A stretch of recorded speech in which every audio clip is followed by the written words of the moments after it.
I'm just outside and just inside the perimeter of Atlanta, Georgia, where we need so much more, but we couldn't even bother to score. Oh God, that is the most depressing pun ever, I'm Glenn. gonna get better Oh until my God, that makes me want to eat my feelings, and I just and you ate just ate your feelings. 2 hours of all you could eat hot pot and Korean barbecue. We really should just change this to like an Asian food pod. It'd be a lot more fun, right? I mean, not just Asian. We're not putting it in a box just because it's AAPI Heritage Month. Like, next, and it's also Jewish Heritage Month, and you don't hear me harping on about Well, Kruploff. perhaps we should. Hello, everybody. It is the Five Takes podcast, and we are back. People keep saying that, and I just don't believe it. We Act like a heart attack, back y'all. like Palace, winning a trophy. I guess that's not a we're back. They don't know what this is like. 164 years. So whatever team you support out there, whatever sport you support, whatever league, wherever it is, and you think you have gone through a goal drought, I challenge you. Have you had to wait 164 years to lift a trophy? They did it. They got the FA Cup done over the best in the world, arguably, even though they're off the mark now. But they beat City with only 18% of the ball and less than 100 passes completed. Crystal Palace, FA Cup winners. Incredible. That's a hell. I mean, look, you know what? If anything can give you hope, yes, it's that. Yes. It's really that. Things don't last forever. I do think the pressure is on Tottenham because you can't let a club that hasn't won anything in 164 years go by and then you guys shit the bed this coming Wednesday when you play United for arguably a bigger trophy. I mean, no disrespect to the FA Cup. I don't think it means what it used to decades ago. I think it's been somewhat overshadowed. I still think no.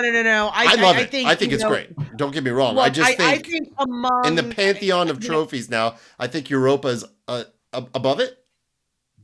I think Europa is probably above it, but I think when you talk about the more hardcore heartbeat soccer fans, the people that make the world go round, in much the same vein that most of us value the Open Cup light years more than we value something like Leagues Cup that was made up or whatever. I think you have the same circumstance with something like the FA Cup. There's a storied past to that cup. Yeah. There is a lot of historical significance, and the fact that it is, one of those, we all love a good cup set where anything can happen. And, and I mean, look, I go back to when Tottenham played that random club Marine FC. It was when Jose Mourinho was still at Spurs. And I remember Tottenham went and they're playing in somebody's backyard.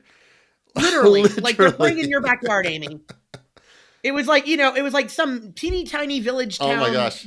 And whatever. To Spurs' great credit, they did cut like a massive check to that club. And Spurs didn't take any ticket revenue from it at all. They gave it all to Marine. And I think they also cut a check as well. And that's, I think that what you're getting at is like, it best embodies kind of the spirit of the game.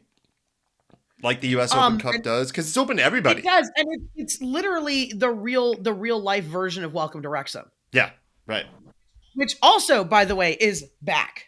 And Season 4 just dropped on May 15th. I have not watched it yet, so no spoilers. We don't know what happens. Although there are, we all know what happens. Yeah. So, I mean, look, it's been, in all due respect, if you want to grab some straw to hope onto, please. It's kind of been a year of underdogs. Because Wrexham just did something that no club in English Football League has ever done before. In 3 straight promotions back to back, unheard of. You have Crystal Palace winning a trophy after 164 years of mediocrity at best. At best. And you've got Sunderland on the brink of going back up to the Prem. Yep, they have their playoff match this Saturday, I believe, coming up. If you're listening to this on Monday. Poor friend of the pod, Brian, who's a diehard Sheffield fan. He's like super torn on this. But you got underdogs rising all over the place. I mean, hell, oh fuck you, Orlando just took out Miami 3-0. Miami has been struggling. You make a good case for Atlanta Atlanta United lifting the trophy at the end of the year. I see where you're going with this. I I appreciate didn't it. say So, anything of the sort. but I understand the Um, spirit of what you're driving at. So, I'm just, at some point in yeah. time, the fatalism is less fun than I don't know. I don't know what's worse. Is it worse to go in with, and maybe this is the problem the players are having, because is it worse to go in with the hangdog deflated feelings day after day and whatever, or is it better to go in with some hope and then get your, knees cut from under you? Amy, how do you feel about that? Yeah, if you're not watching the video pod, we have Amy here with us tonight. It's myself, Glenn, hello, and Amy is here, and Jennifer is with us tonight. So, Amy, lift us up. With the Trainee McTrain face shirt on tonight, by the way. I'm wearing the garb of winners, guys. This is the theme that I have for tonight. Choo-choo. U.S. Women's National Team. I've got this World Cup Yes, bucket also hat. the Women's World Cup bucket hat on. Very nice. They've won before, not with this one, sadly, but it was still a great tournament. Yes. And then obviously and you know what? That's a decent, like, the women struggled in that cup, and now Emma's at the helm, and they're on the up, doing great again. Bad times don't last forever. Right? Yeah, and so the thing is that I went back and rewatched like some of the game because were you being held captive? Were people trying to get information out of you? Was this like waterboarding? Why would you do this? No, I appreciate it. No. What did you see? Soccer. What did you see? Oh God.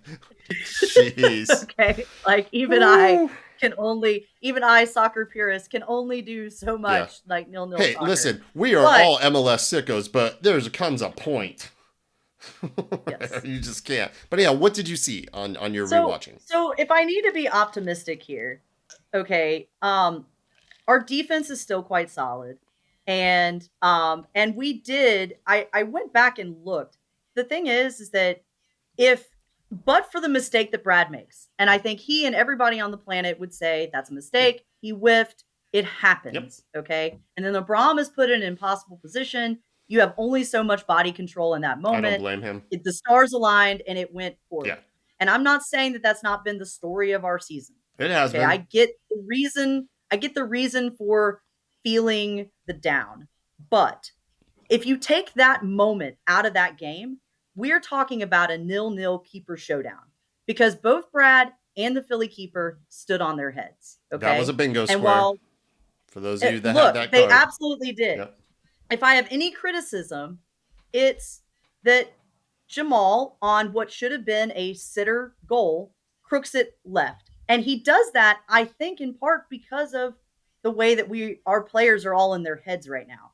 Because they've been stopped so many times on these like dead to right shots that I think that in that moment, you see him really ratchet his head. Like he is extra hard trying to make sure this goes in the corner because we've been stopped so many times. Now, in hindsight, I can look back at that and say, the net's wide open. All you have to do is put it on frame and it's in, obviously.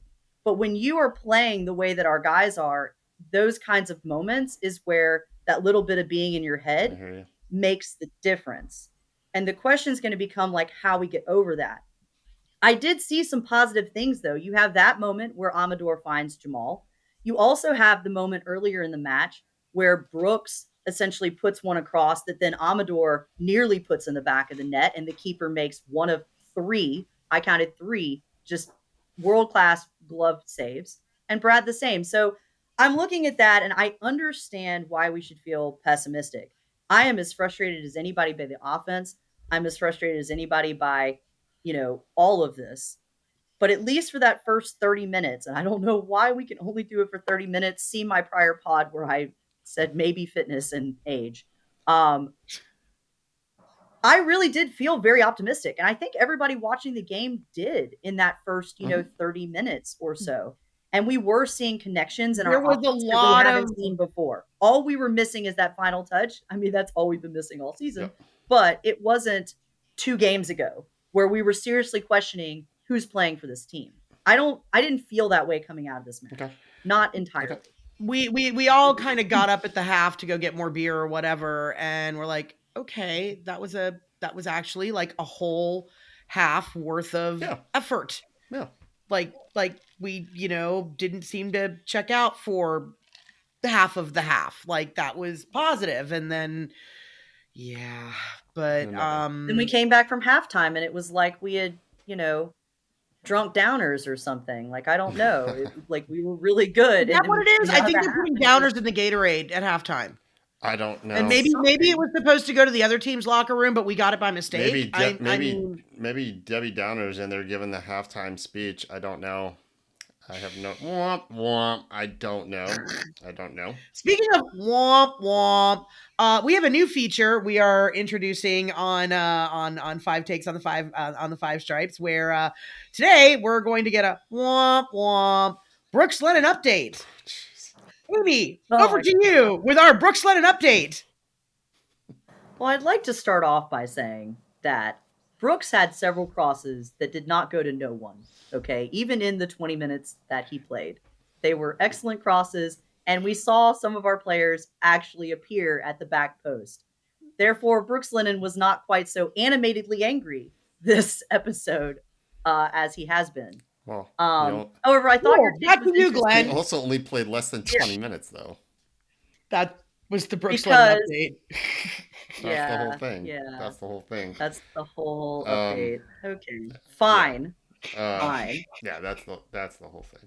Which is he actually made it in. He's in. He's out. He actually made it into the takes. But before we get into those, let's go look at some of the comments that we got across social media platforms. As always, we really appreciate everybody just watching this stuff with us, and telling us how you feel about it, even if it feels repetitive and that you've kind of said the same thing before.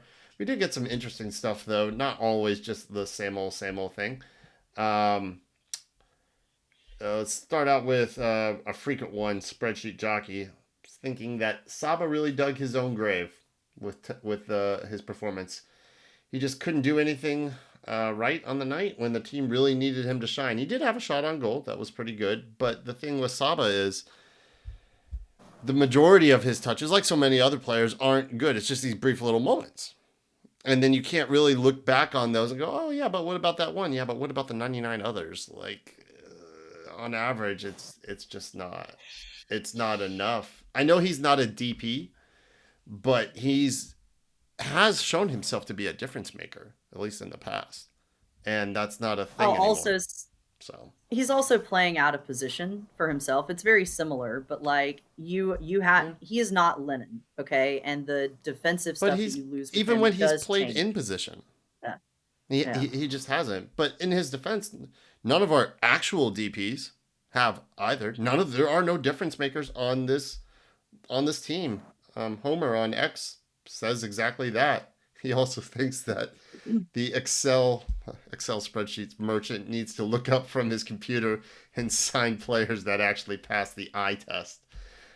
He said he wouldn't be surprised if Ronnie resigned or was fired tomorrow. I think that highly unlikely, especially given the news that came out of LA Galaxy just in the past couple days of, no wins, only 3 points, and here's a contract extension, Mr. Vanny. Apparently that had been in the works for a while, and they just announced it now. Horrible timing. But if Vanny's not getting the can, even though he did win MLS Cup, so that's huge. I was gonna say Vanny won MLS Cup. Okay, Vanny won MLS Cup. But so is Ronnie, just not with us. But I mean, well, but Vanny won it last year. Yeah, I know. And he's missing Ricky Pooge, and you can go on. Missing Ricky Pooge. There's whatever. There's a lot of reasons that the Galaxy are a little bit cup hungover. In much the same way that Miami is the CCL's caught up to Miami. Right. Like, and so, Galaxy are currently 1-1 with LAFC and El Tráfico. 42nd, 43rd minute. I still believe, and we were talking about this offline earlier. Yeah. Ronnie has had no time to actually have any feedback on roster construction for players that may or may not want to actually like his system. He was brought in here and said, here's your deck of cards, go do something. Yeah. I mean, you've said this before. And I'm not saying it was, on paper, it was a great deck of cards. I don't know if those are the types or styles of because he said in his post-game press conference, and his post-game was another I don't know, is that a take or not? But his post-game presser was another like shot in the arm of brutal honesty. Like he was brutal out there. And I don't blame him because like what else can he do? But he said to Doug, I believe Doug is the one who quoted it, where he said he is still trying to figure out what these players are capable of doing and where they're capable of doing it. And that is disturbing because it's almost June. And we should know these things by now, but it's also like, okay, you gave me this hodgepodge of random metrics that we have to feed into some machine and somehow spit out a team with. And I'll go back to, it looked great on paper, and then you reached for the stars and you pulled Miguel Almiron, who has never played left wing, and expected him to come into that position. And again, I love Miggy. He's obviously playing for us. I'm not making but at the end of the day, like, because he can't play in the position that we acquired him to play, you're having to move everybody else around. And now we're criticizing guys who are playing out of the position that they were brought in here to play for the result of that. Yeah, that's fair. And we're also criticizing the coach for not being able to make those things work in record time when, again, you're basically like, it was like we ordered a recipe for this and then we're given the ingredients for a different dish and told Ronnie, just figure it out. And so... And Alexi was brought in, hey, we kind of need you to be this. And he's like, I'm not really that. And I felt like could you be that for us? Bit of I think that was a little bit showing in this match. I felt like Alexi finally played up to some of the things that he did. I feel like some of us have been saying. He's had a couple decent matches with his team. It's not like he's just been non-existent for every single match. This one, he was pretty good, pinged some balls, and like he was okay. Not the level we need a DP position to be at, goals and assists. Unfortunately, but he was not But he was only connecting with one of the two DPs for most of that match, and he's doing it again out of position, and he is adapting. And then, I mean, look, nobody wants to make all of the excuses, but it's not incorrect that we have had no real we haven't found a consistent lineup or like team to play together. I am actually kind of glad to just see that we've settled into maybe a formation if we can keep the players healthy to play that formation. There's the other problem. And that's where the Brooks and Pedro injuries are hurting us so badly, because we really don't have depth at those positions, not the way that those two. So what is the mental block? 'Cause this is something Travis Pegram on X brought up. He just doesn't understand what Ronnie is asking them to do. Like, what is so hard about that? What is mentally blocking them so much? He's confused by this just with watching this team, because we listen to Ronnie's post-game comments and pre-game comments. He gives wonderful TED Talks. It's great. Like, I largely, and I think you two probably do as well, agree with what he's saying, how he sees it. We appreciate the brutal honesty. And for some reason, he can't communicate that to the players. Why not? What is it? What is going on? I want to take that. We're not trying to play Pep Guardiola ball here. No. And I want to take that from an athlete perspective. Okay, go ahead. And I'm going to go into the Wayback Machine of my life and my athletic career. Let's get in the machine. Take us there. When I was competing in skating at a very, very high level. Mm-hmm. I mean, we're talking literally for the United States of America. There was a maneuver. It's called a shoot the duck, and I could never do it. I'm sorry. What?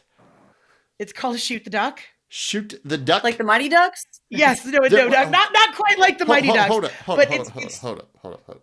There's a maneuver in skating called shoot the duck.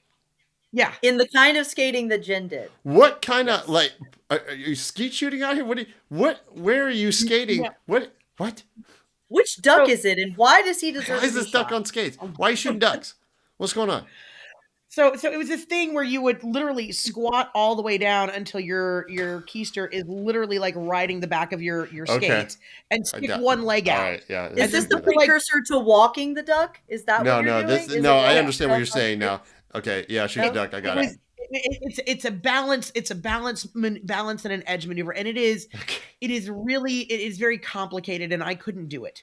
Literally couldn't do Yeah. it. I could do, double sow cows and axles and, anything else with balance and whatever. And I used to do like the full splits on both sides and like no problems with flexibility. I was leg pressing 500 pounds when I was 15. Okay. I was not weak by any stretch. I couldn't do this stupid shoot the duck. And I realize it sounds really stupid that I keep saying that, but I couldn't do it. And I couldn't do it. And I couldn't do it for almost a year until finally my coach had to literally change the choreography of the program so that I didn't have to do this maneuver because she couldn't sit me down because I was really good at everything else that I was doing. Ding, ding, ding, ding, ding. That is exactly what we are watching right now play out. So in real you're time. saying that Ronnie is asking the team to shoot the duck. Yes, but my whole point in all of this, the reason I couldn't do it is not because I wasn't physically capable of doing it. Because in a different routine, 5 years later in a different skating program, I did finally do it in competition without falling. But it was years of practice. It was and years of being told you don't have to do it, and me getting out of my head and not worrying about it, because what it was 100% a mental block. It was not a physical thing. I would literally get into that position and just sit down. I did not believe I was going to be able to get back up. I mean, that's fair. Okay. I also think it seems like mentally we've reached a point where, like in my mind, I'm thinking you made it to halftime without conceding a goal. Mm-hmm. Granted, Philadelphia is not playing like their full power or whatever, but like you're on fumes too. You've made it 0-0. You had a good first half, and you'd think you could go into halftime and you'd feel really positive about that. But when they come out of the locker room, they seem more hesitant and scared than they were at the beginning of the match. Exactly. I know Ronnie's commented on this, right? And so I'm wondering if there is a part of the players that says the whole point of this is that we have to kill ourselves the first half to get a goal. And we didn't get a goal. And because we didn't get a goal, now I'm just kind of deflated because, like, how am I going to do this for another 45 minutes? And then in that 15 minutes that they're processing all of that seems to be when the majority of this kind of thing is happening. And that's just, I'm just saying, like, as an illustrative concept, that it is definitely like, this is not about ability or talent. This is 100% in their heads. And I think, again, it's very, but there's, because there's all sorts of ways you can interpret this. And counterpoint to Spreadsheet Jockey and the other comments we had on X, Tara AF. She's Tara AF. 1981. She really is Tara AF. I know, she really is Tara AF. Friend of the pod, Tara AF 1981. She commented literally the opposite take on Insta about not understanding why Saba isn't starting anymore. It seems like they took more chances to try to score. It was nice to see them trying. I noticed when Saba had a breakaway and then got surrounded by Philly, no one came to help get them away so he could make something happen. I don't necessarily think Delia should be fired, but he does need to make some different changes as to where guys play. Yeah. My pushback against that is the reason, like, why Saba isn't starting. Well, I mean, he hasn't been... Nobody has outright won their job. For some reason, Alexei keeps winning it. I don't understand that. Why, of all the players, he hasn't seen the bench yet. He's been subbed out a little early, but he is Ronnie's favorite son for some reason. Soul Runner on Insta was commenting on something that Amy said earlier. I think we've all said it. We were all agreeing on this, that this one kind of hurts more than others because we actually created in this match. Like, we saw some pretty competent attacking sequences, and the fact that we couldn't get one by a keeper who is, not their starting. He's only saved 37% of his shots, seems about on par with how this season has gone. And that was a square as well, keeper standing on his head when he's got no right to. Well, but that's also a thing when you come to the bends. Everybody plays bigger in the bends except us. Even when we were good. We're the only people who don't play up to our venue. I think that the reason that you're still seeing Alexei, right, versus all the other, like maybe the other pieces of, he's still being moved, right? But he's always there. Um, I think there are a couple of reasons for that. If you want to be cynical, a good reason for that is if you're going to sell him, if you've come to the conclusion that he and Miggy are the same and different at the same time, and it's just never going to work. And at the end of the day, Miguel Almiron is who he is. Right. And so you're going to ship off Alexi and you're going to bring in somebody else.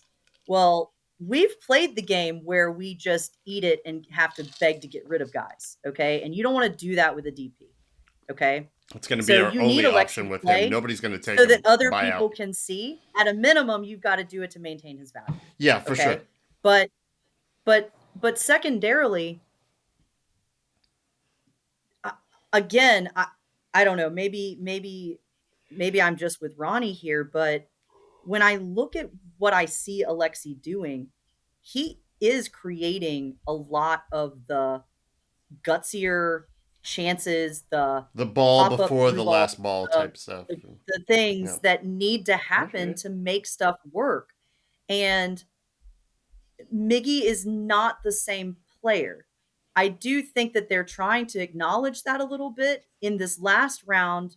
The way that they played together, it seemed like at least he and Alexi were not completely in each other's way. That's a lot of progress. And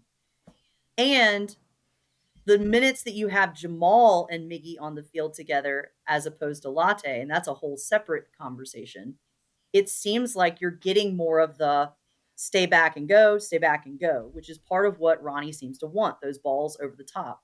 And, you know, Alexi is responsible for a lot of those. Do you think Miggy is hogging the ball too much? Mike2799 on Instagram thinks that he is, and he refuses to pass. He never really picks up his head, finds Latte or anybody else in space. Is Miggy ball hogging this too much, hero ball? A little too much, trying to beat guys on the dribble? We've seen this Miggy before. We saw this Miggy in 2017 when he was in the middle of his yip streak. The more he missed his shots, the more he kept the ball, the more shots he took. And I don't know how Tata finally got the rinse and repeat cycle done, but I remember a stretch of games where we were all like, stop shooting. Let somebody else shoot. Make a different pass. And I don't think it's because he doesn't care. I think it's because he cares too much. And I think that it's an interesting point that you bring up, because Ronnie Dyla has said, like, post-game conference before, like the last two post-game conferences up until this one, he was saying he really needed the individual players to step up and be worth their value. And it's something that Jay Fortune said after the match, is that, well, we all have to look in the mirror, and then I need to look in the mirror at myself and, you know, see what I can do better. And again, it's just, you know, when you get to that place in your head, you know, you just kind of want to put your head down and grind it out. But soccer is not a sport that allows you to do that, because really what you need to do is keep your head up and look for the door to open elsewhere. True. And that's not what Miggy, I wouldn't disagree with that at all. And it's, you know, when I'm at a match in person, it's kind of hard. Yeah. You know, I'm waving flags and we're jumping around and we're chanting, and half the time I've got my back turned when I don't have Mark's mom next to me and I'm smacking her around with a Packer fan. Literally accidentally. Sorry, Lane. I'm so sorry. We're so glad you came. But yeah, I didn't clack as much as I normally do, because I kept accidental clack. Like, Mark will put up with my BS. It wasn't fair to do that to his mom, who was at her first match. And frankly, drank all of us under the table yesterday, which was pretty impressive. Probably a better way to take this match in, to be perfectly honest. You were talking about looking in the mirror, and it's something that a lot of players, and Ronnie has said, to his credit, because I want to get into one more comment here from Facebook on the Five Takes page on there, which, if you're not following that page or whatever social platform, we're on them all, but you can find Five Takes on the Five Stripes on Facebook as well, and comment on the posts that are there. This is from Octavio Mingura Jr. I appreciate the comment. We played better in the first half. Philly didn't really take us seriously and got their... We played better in the first half because Philly wasn't taking us seriously. Got their B team out there, essentially. But with that said, we still lost to their B squad. And as much as he is trying to make things better, Ronnie's so-called tactics are making this team worse. And it doesn't help that the lack of leadership within the ranks of the squad are detrimental to the overall mentality. Fully agree with lack of leadership. Not so sure if this is a tactics thing, but to Ronnie's credit, he has said, like, it is on me to figure this out as well. He hasn't said otherwise. He hasn't outright, I mean, he's been harsh against the players, and he should be. I'm okay with that. But when the coach just keeps saying the same things over and over again, and I'm not sure I would have anything else to say either. I mean, we keep saying the same things over and over again. It's basically the coach admitting openly, without coming out right and saying it, that there's a problem. He sees the problem, and he doesn't know what to do. He doesn't. Or he said he knows what to do, but that's not an option. Maybe. Yeah, reboot the whole team. But he has said that if I had the answer, we wouldn't be here. If you don't have the answer, my guy, what do you want? Are you saying he's like the therapist you're paying to help you, and they've said, I've gotten as far as I can to help you. That's it. So You're at on your this own. point, it's unethical for me to continue. Yeah, kind of. Yeah, do no Ronnie? harm. You know who is always ethical and never does any harm? Wow, we're Glenn? segueing Mason Mill right into the middle of the pain to try to alleviate pain. I mean, where That's else the would segue. you go when you're in pain? That's the segue. Okay, no, I'm good with that. That's cool. Yeah. Let's do that. That'll work. I thought it was very smooth. Yeah, it was super smooth. I threw a pothole in there. I'm sorry. I should have just. You really did. It was a good one. Now we're lacking cohesion and understanding and chemistry. Better? You were placing a beautiful ball in front of me, and I just did not pick my head up and see it and run onto that thing. And Oh put it my in the net. God! Cue the Benny Hill theme song. All right, y'all. You should definitely layer that in over this. Please go support 100%. Mason Mill. They're phenomenal. Best chiropractor in town. 404-321-0082. Find them on the web, masonmillchiro.com. Off McConnell Mill Drive in Decatur, Georgia. Open Tuesdays through Saturdays, and you can get set up with your appointment with Dr. Cohen or Dr. Miner. Pick up some stickers while you are there, and please mention that you heard about them from us. It helps a lot. You will not regret it. They also accept virtually every major form of health insurance that is out there, and they'll work with you on budget concerns, and it's a great place. Good family, good people. Go check them out. So you were saying about the mirror thing. Yes, okay? mirror thing. So mirror on the wall. Who is the ugliest team of them all? So I think I'm ready to move us to step 2 of soccer therapy. Okay. Okay. So all right. So Ronnie and all of us have been screaming about look inside, look in the mirror, focus on yourself, figure your own stuff out. Okay. I think we've now reached the point where he needs to start telling them, stop looking in the mirror and start looking at each other. And we have to start doing this building of the external relationships. What do you mean by that? Because I assume what you don't mean is you don't want finger pointing. Your fault. Oh, you do want finger pointing. No, I don't want finger sorry, pointing. I didn't. Okay. What I want is for the guys to see that they are all struggling and have some empathy for each other. Okay. And maybe use some of that as a jumping off point for building back a team. Because if this is an individual sport, then I totally understand why you have to do the internal work. And I think in general for sports, you have to do that first. Yeah, but this is not tennis. But for a team sport, this is not ice skating. But for a team sport, you have to do work from the standpoint of the group, not just the individuals. And what I've been hearing is a lot of like comments that, and I don't know how they're being taken in the locker room, but if guys are all being told to look at themselves, what often happens is they look at themselves, but they're really looking at how other people are looking at themselves. Do you know what I mean? Like, again. I don't know. Say that again. I like that. Say that again.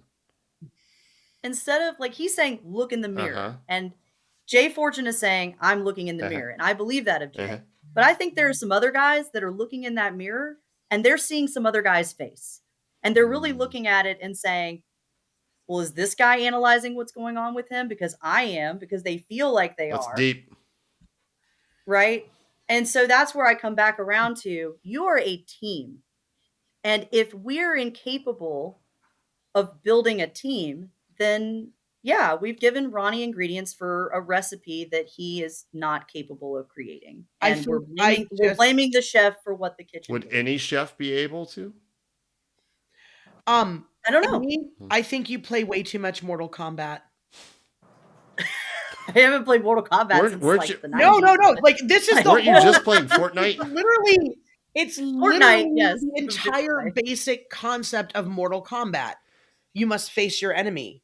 You must face yourself, and you must face your worst fears. Jennifer, They need to get Sun Tzu's Art of War in there or whatever it is. Can I tell you something, Jennifer? When tell me whatever you want. Yeah, when we first met all those years ago, and you first came on this pod all those years ago, and it was great. There's been so many unexpected, wonderful things that have come up just getting to know you. Two things that I never saw coming: the amount of ice skating references that you bring, because I didn't know you, and the amount of Mortal Kombat references that are here regularly. I'm here for both of them. I just think it's interesting how they always find their way into the conversation. Continue. Look, I'm not, I play 4 video games. 4. I was going to say that's because that was the last time I'm looking forward to the next Mortal Kombat 2. I didn't think you still have Mortal Kombat. I didn't think the first Mortal Kombat movie, the most recent remake, was all that bad. And I'm looking forward to Carl Urban coming in as Johnny Cage. That should be great. I am not ashamed to admit I'm a little obsessed with the original 95. Oh, it's great. The original is great. It's so 100%. I love amazingly, awesomely bad phenomenal B-movie. Like it's the best kind of B movie. Excellent. Ever. Fully agree. Yes.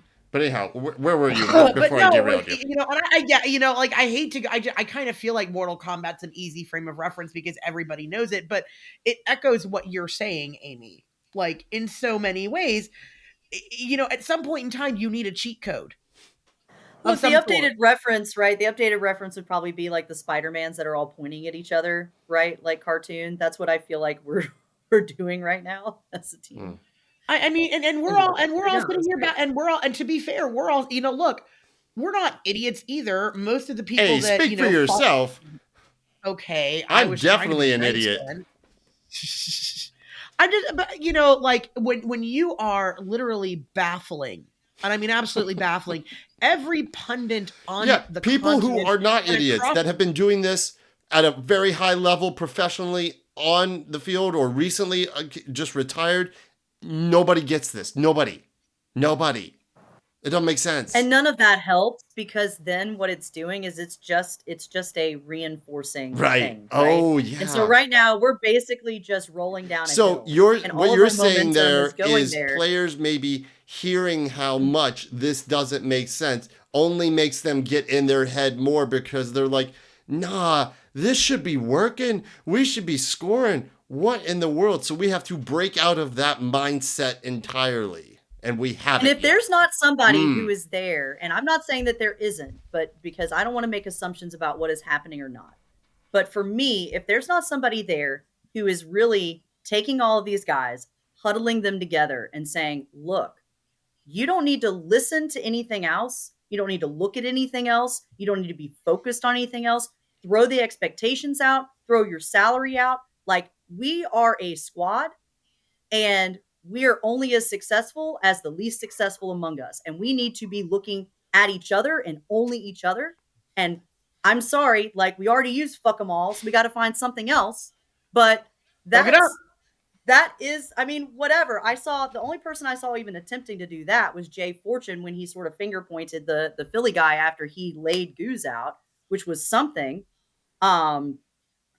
But guys, but in all seriousness, like that's where we're at. Like they have to get back to believing that it's them against the world. Yeah. But to do that, they have to first believe they're a them. And I'm not sure that this squad truly believes that they are a guys, them. I love everything that both of you are saying. I don't want to have delusions of grandeur, but I think we could fix this.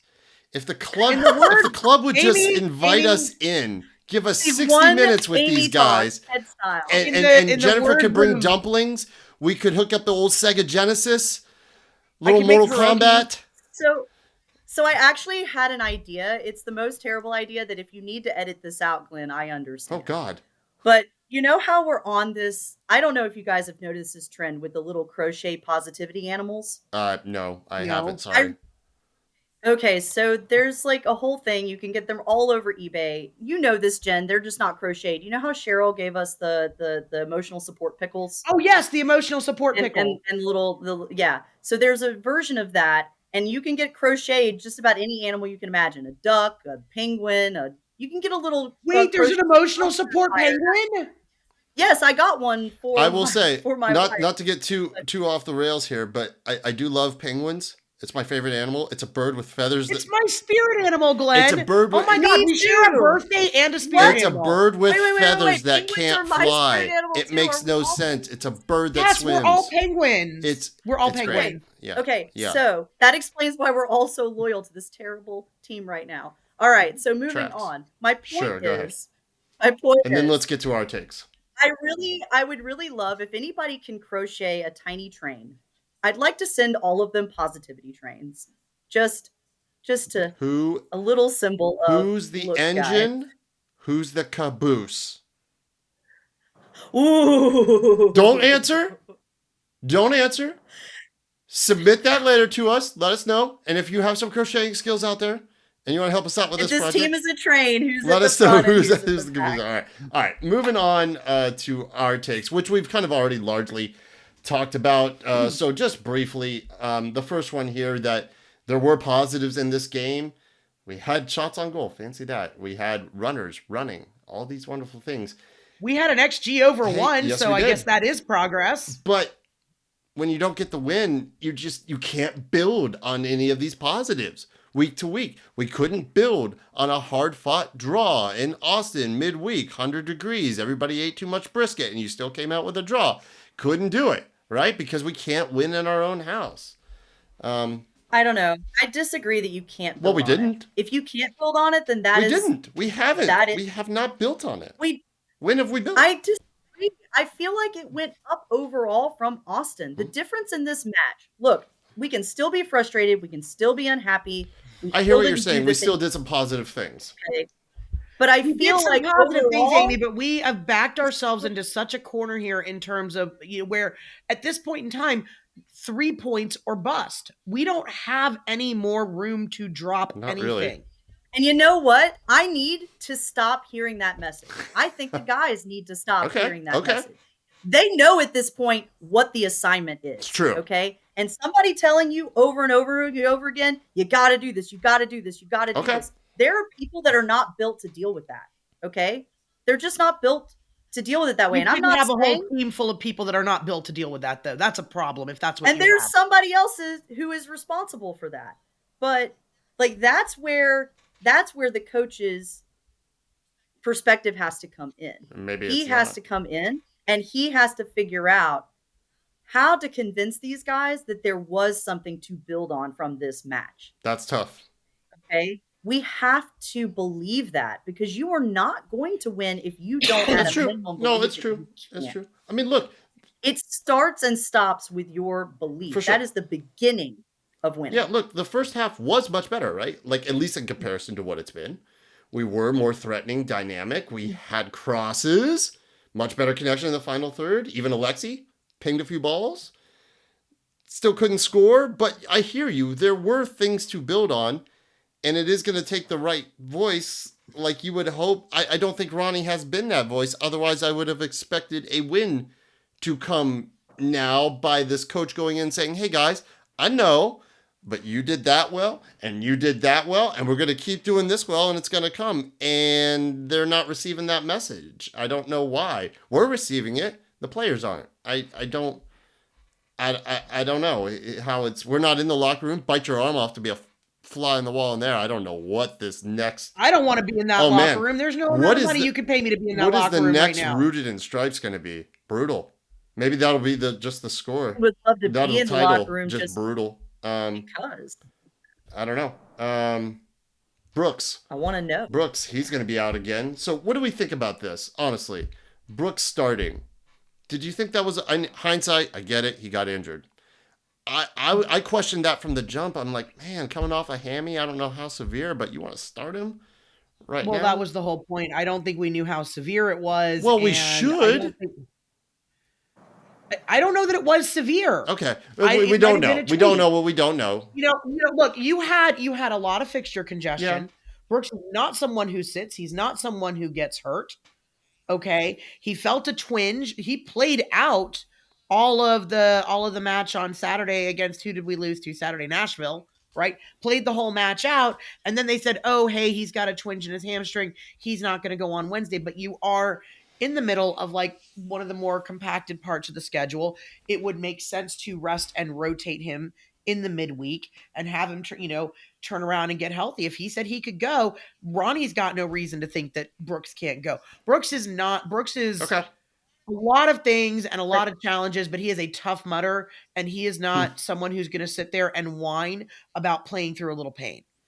I totally agree with you. I also think, but for the schedule compression, you maybe don't see this. However, I also think that him starting is also a manifestation of the pressure that everybody feels to get our best out there and to make this work. And the reality is that we don't really have a one-to-one for Lennon. He is a guy on the team that there is no replacement Lennon. There is no true other right wing back. Maybe Dominic Chankwi will some point be that person, but we already did that. And so you're in a place where A, you need to build on momentum that you got out of the end of Austin. B, you need to win desperately in front of the home fans. C, you see Brooks Lennon, who, as Jennifer said, has traditionally been kind of the closest thing that Atlanta has to an Iron Man in terms of just stamina and playing and grinding it out. And if anything, we've been spoiled in that because we don't have a backup Lennon. Because he has been the Iron Man. Because up until his really nasty shoulder injury, which it's contact, there's nothing you can do about that. And he came back from faster than anybody expected. And this wasn't a shoulder; it's a hammy, and that's new for him. But I hear you. It's fair. What else are we gonna do? I guess it is a better question though. I don't exactly how everything else has gone. So here's the thing though. I don't hate the idea of having Saba back at right wing. It keeps him right on the wing and right wing back though are fundamentally they different. are. No, I understand that. But you would think he would be able to hack it, and I was going to say Dyla started the season inverting the wingers anyway. True.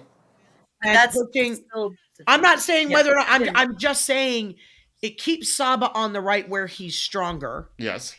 Okay. You can then slot Miggy up front on the right, or play Miggy and Latte in like a 9 and a false 9 scenario. I don't hate, and Saba is not irresponsible defensively. Are you going to get your traditional crosses and what? No, but if you're playing 3 in the back, I don't know that I hate Saba being more offensive, even if he's set back a little bit further on the pitch. I think you see what you saw though, which is that Matt Edwards was gassed entirely by the 70 whatever-th minute because his work rate went up significantly on top of like the work rate he already had. And of course, like he was probably also gassed because he's been playing so many minutes, like all of them. But I'm just saying, like, I get it. I think Saba is the choice that Ronnie has. I don't see anybody else that you can put there that's a true one-to-one of Lennon. And we don't. So I'm saying you're going to have to tweak up the, I don't know that I necessarily hate the 5-3, but you're going to have to tweak the lineup up because I don't think Brooks will be back next week. Maybe he will be, but shouldn't be. Does it make sense to rush him at this point? No, because we already did. It's hindsight, I get it, but we did. That's just how it went. Hey, raise your hand if you had a non-contact. Contact on your bingo card. On your bingo card, yay! And so moving on to 4, not much there. Goose, he was still Goose. Like, this is the life of a keeper. It's a brutal position. Do all the things right. You make one mistake, and the mistake you make is going to be worse than a mistake a midfielder makes. It just is, or any outfield player. Like. And he missed it. He came off his line, made the decision, missed it, and put Abram into a terrible position. I don't know where your arm's supposed to be when you're sliding. I don't blame him either. Par for the course for this season. I don't know that it was. I do want to say that I don't know that it was the wrong decision. I think that was the outlet he had, and It was. What do you mean? Goose? No, I'm not. I'm not exactly blaming his decision to come out. He just missed it. He just missed it. He just Yeah, missed. that's He it. made the Yeah, right That's it. decision. Yeah. That is, Yeah, I wasn't criticizing him on that. every keeper has to come off Yeah, and do yeah. that. He just It's missed. He just missed went it. a little higher, and That's it. His leg. That was the hit mistake, where not he the was choice. and He just fucking missed it. What are you gonna do? He whiffed. Yeah, a whiff. He whiffed That's on it. the right That's decision. it. That's it. So wrapping up with That's our 5. season in a nutshell. I think this is just how it's going to be until the summer window. Honestly, guys who are not contributing in goals and assists and chance creation are going to keep getting minutes because, like what Amy mentioned earlier, kind of got to keep the guys' value up. And how are we going to sell, trade, move people on if they're just riding the bench? They need to be doing some of the good things still, and if it turns, it turns. It's just where we're at. It's just how it's going to be. Maybe we'll keep making little incremental progresses, and 4 games from now we'll eventually get a win. I don't know. You know what we will keep doing though? What's that? Making bingo cards. Yep, I'll have more. Because I'll have more. everybody loves playing. Yeah, the bingo card. The misery bingo matches. There was one that was submitted that was particularly good. That was really good that we actually used on our Instagram post. Whose card was that? That was friend of the pod Melanie and Madam President Melanie, Yes. who thinks Glenn, you are a diabolical asshole for the way that you've because I'm looking at her bingo card cards. right now, and she had going up the middle, bottom to top, keeper stands on his head, card there. Bad pass to Brad. Yeah, I think there was probably one of those. Then free space. Brooks cross to no one. Yeah, he still had one of those before he got subbed out. And then the last square that she needed to get bingo was win. That's brutal. That's brutal. So thank you, Melanie, for submitting that. And I'm sorry, I just randomly generated them. It wasn't. You're not sorry at all, but we do have some Breaking news, Glenn. Breaking news. Breaking news. Breaking news, since everybody loves bingo, you know what makes bingo even more fun than horrible match play and punts? No idea. What, Jennifer? What makes bingo more fun? Drag queens! Drag queens! Drag bingo is back, y'all. And you are here we are the number one source for all your insider supporter fun. So we are proud to announce that All Stripes will be hosting the Pride Match Bingo away watch party with drag queens and all sorts of fun. And this is going to be against Messi's besties and friends, Inter Miami, on June 28th at Pullman Yard. So y'all pop on over to All Stripes. Stay tuned. They'll get all the details out there. But Drag Bingo is probably one of the most well-attended annual supporters events that we have. Super excited that I'm actually going to be in town for it this year. Oh, you'll be back from your Asian food drag tour. and bingo? Yes. Yeah, it's going to be drag great. bingo. Might not be the worst time to play Miami by then either. They're struggling. Yeah. Not like us, because really there's only one other team that's struggling out. Hey, 2 other teams. They ain't like us. They're not like us, correct. Galaxy looks like they're going to lose. They're down 2-1 now to LAFC. It looks like they're going to keep going winless. And Montreal. That's where we're at. It's brutal. Absolutely brutal. But come on out to Drag Bingo. I'm sure we will continue to talk about this up until the lead up. Also, we've got Decatur FC right around the corner. Their home match opener at Decatur High School is this Friday at 7 o'clock. Tickets are super reasonable. It's really easy to get to. It's a good time. Come on out. Support the girls there. It's going to be great. We've got Media Day on the 21st that I will be at, trying to grab as many interviews with the players and coaches and staff that are there. If you haven't listened to it already, we did a pod a few weeks ago with Gareth O'Sullivan, owners and managers from Decatur FC. Go check that out, learn more about the club and its genesis and how it came to be. It's going to be a really good time. Entertaining football, probably winning, scoring goals. And things we are not accustomed to. It's so nice to have the hope of a new season again. Yeah, like, right. Really the region, like everybody's hyped. It doesn't matter historically what has happened with your team in the past, how bad, how good they've been.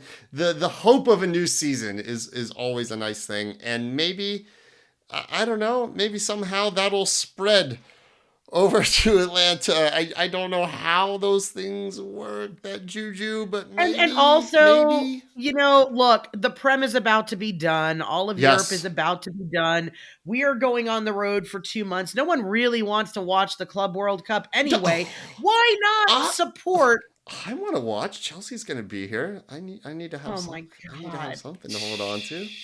I'm excited. No one else really wants to watch the Club World Cup. Everyone, nobody else I'm but Glenn excited. and a few other gluttons for punishment and Messi stands actually want to watch the Club World Cup. So why not support women's soccer in this town? Because as you know, Decatur FC is not the only game in town with the WPSL. Yep.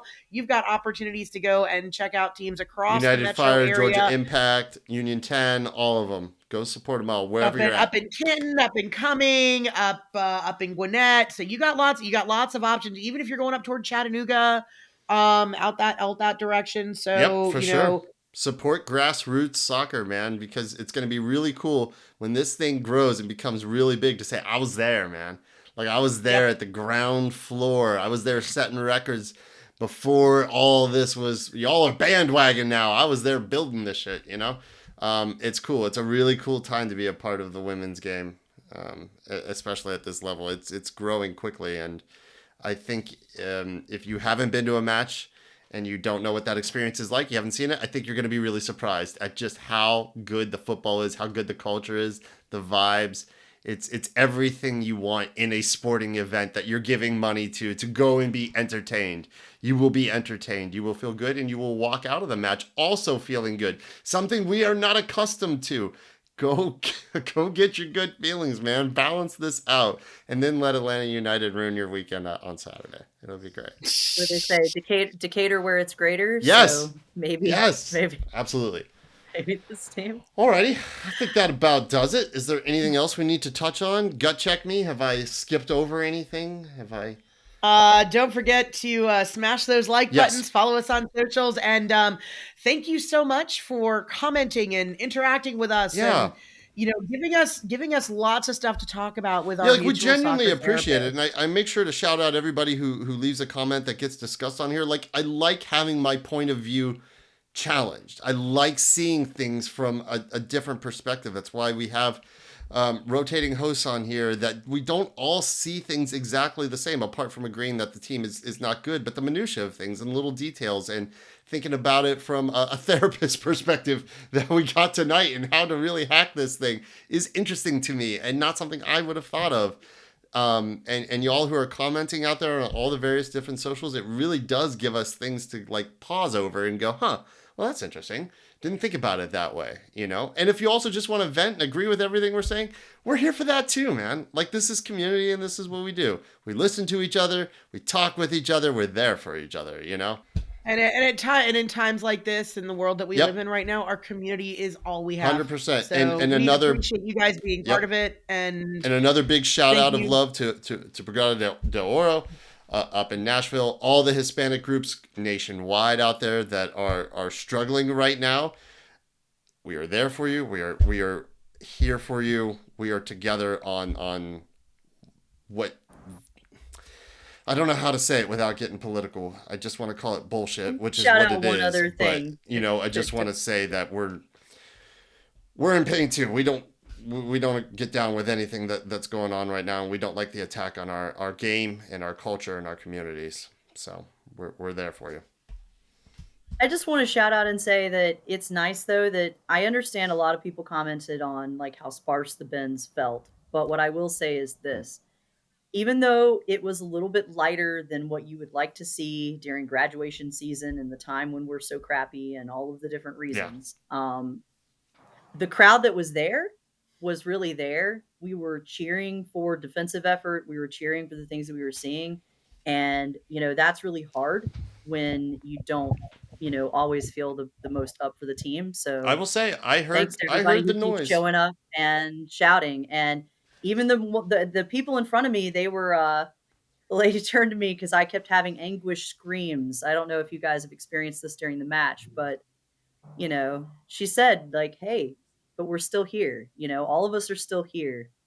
And that is the most. Well, not all of us. Not all of us, right? Not all of us are here. Sorry, but some of But us I understand what you're saying. Like, can be here and still here. you know, and you're not wrong, because the crowd that comes now are the crowd that is really vested for the most part. And I heard what y'all. Like, I was watching it when I was still in Colorado. Just got back today. I heard it on the broadcast. There was still noise. There was still atmosphere. Yeah, you noticed that there were empty seats, for sure, and that's to be expected.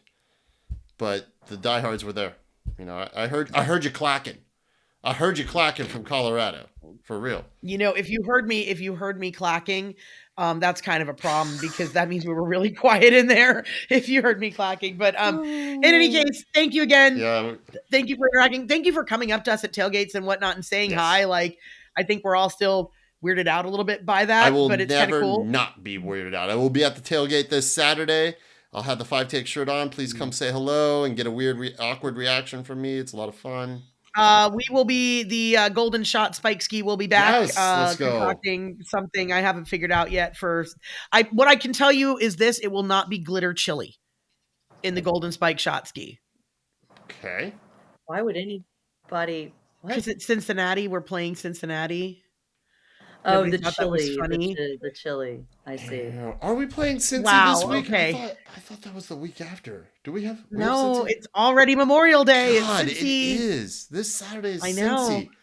Is it the end of May already? Yeah. It's almost time for Jen to go on vacation. We're going to be almost halfway through this season. We are. Yeah. This is our last home tailgate until July. We're going to have 2 months. Make the most of it, y'all. Oh my goodness. I'm floored. And that's this. We're on Sunday night soccer too. All right, so we will not be recording Sunday night. We will record the Monday after, and then we'll have Memorial that pod dropped on Tuesday. Maybe Jen will drop. I don't know. Who knows what noodle shop she'll be at that point? Can't say, but it could happen. Otherwise, we'll have some other wonderful host in here. We'll grab Jack's Stat Attack, or maybe we'll have Pat in here.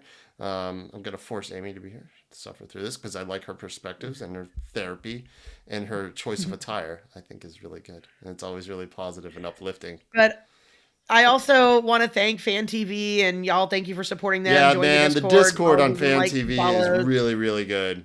Really, really good. Really insightful. The conversations in there have been, and it's surprising because you go to some other social media channels and everybody's doing like the hot takes and whatever. The guys are dropping in deep research stats and charts and like trying to really figure out what's going on. It's impressive. It's really impressive. Go be a part of that. The link to join the Discord is always in the show notes. It's always on the social media posts that I do. So hit that up and come be a part of that. I think you'll be pleasantly surprised at just how not toxic it is. A social media-esque platform that's not toxic. Fancy that. It can be done. It can be done. The fan Discord is kind of like the group therapy session. Yeah. It's group therapy, baby. Yeah, absolutely. And thank you for joining us for this therapy session. I'm glad we have what seems to be a licensed therapist with us now full time. She's a licensed soccer therapist. No, but I'm a lawyer, so I'm a mediator for therapy adjacent. Then therapy adjacent. All right. I have to bring people together. All right, it's great. We appreciate it. All right, y'all. And thank you for sending in your bingo cards. Yeah. And if you did get bingo this week, don't forget to hit us up. Send it to us or drop it. Hit us up, drop it in the comments. We've got swag for you. Hopefully, I'll meet up everybody who has submitted bingo at the tailgate. I'll bring some stuff with me, some shirts and stickers and hats, and even a little bit of Hawks gear as well. Because why not? People like the Hawks too. And if you can't make it out to a tailgate or find us in person, let us know when you drop in your card. We'll make sure you get taken care of. All you gotta do is just send us an email with your address, and I'll get it out to you. For those that are watching from way outside the perimeter, which there are a number of fans actually who are down in Athens or further up north, even in Chattanooga. We got fans in Tennessee, Virginia. We're everywhere. We have people that watch us in Missoula. We do. Can't imagine why. Is that true? Do we really? Okay, yeah. Yeah. Cool. Missoula. Look at like the Missoula folks place. out there. Yeah, hit us up for sure. And we ship to Missoula for sure. We do. All right, y'all. Before we sign off. I need to do a couple of things really quick. Go ahead. Because this is a very special month where a lot of very special people are born. So I need to give a shout out to Amy's wife, Jess. because it was her birthday on May 17th, man, like it a is week ago. everybody's birthday. Wow. Right. And May 10th. I'm sorry. It was May 10th. I apologize, because May 17th, this past Saturday, is my boyfriend Mark's birthday. So if you were not at the tailgate, you didn't get cake, but whatever. Also the president of Terminus Legion, Nicole Spencer, it was her birthday this weekend. She just had a very big birthday. We're not going to pretend we know how many years that old that was, but it was definitely entertaining. And then a friend of the pod, Scott, it's his birthday next week. Happy birthday, Scott. And like on Friday. And God, like it's just been everybody's birthday. So and I had an anniversary. And yeah, you and Lily had an anniversary on my daughter's birthday, which, by the way, how did I forget my daughter's birthday was May 16th? So anyway, happy birthday to my daughter. Happy anniversary to you and Glenn. Happy birthday, Jess. Happy birthday, Mark. Happy birthday, Nicole. Happy birthday, Mel. Who did I forget in the month of May? I'm sure I forgot somebody. Oh, happy birthday, Scott. There you go. Have a great day. We don't acknowledge Glenn's birthday because it doesn't really exist, and he just uses it. Nobody knows when it is. Let's keep it that way. All right, y'all. Thank you so much for listening, supporting us and FanTV and Mason Mill and all of it, and for just being part of it, being part of the conversation, and being part of the community, even in the hard times. We really appreciate it. All right. We will be back in exactly a week's time to talk about Skyline Chili. Disgusting. All right. Until then, y'all be good. We will be back. Meow, meow, meow, meow, meow. Meow, meow, meow, meow, meow. Meow, meow, meow, meow, meow, meow, meow, meow, meow, meow, meow, meow, meow, meow, meow, meow, meow. Meow, meow, meow, meow, meow. Meow, meow, meow, meow, meow, meow, meow, meow.